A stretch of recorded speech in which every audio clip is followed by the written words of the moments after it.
বিষয়টো হ'ল যে স্পৰ্শকাতৰ অঞ্চলত মানুহৰ জীয়াই থকাৰ অধিকাৰ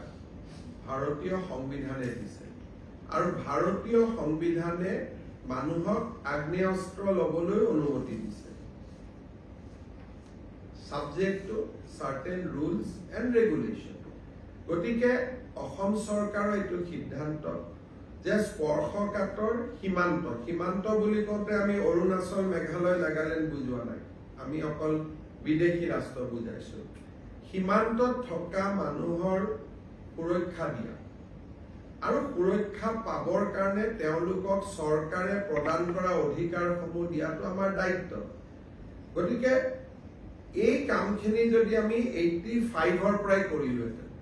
তেতিয়াহ'লে বহুত জায়গাত আমাৰ মানুহে মাটি বাৰী বিক্ৰী কৰি আহিব নালাগে গতিকে এইটো আমি ভাবি চিন্তি লোৱা সিদ্ধান্ত কোনোবাই ডেফিনেটলি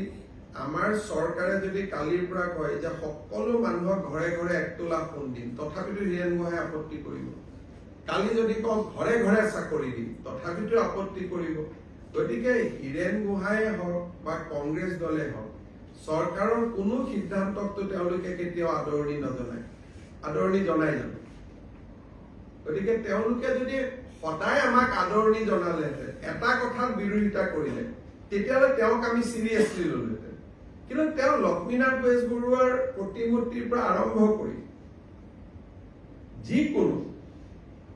জুমুৰ প্ৰদৰ্শনলৈকে সকলোতে তেওঁলোকে আপত্তি কৰে গতিকে তেওঁলোকৰ আপত্তিটোতো বহুত বিচাৰ কৰি লাভ নাই কিন্তু আপোনালোকে যদি ছ'চিয়েল মিডিয়া চাই ভুক্তভোগী ৰাইজসকলে ইয়াক বহুত আদৰণি জনাইছে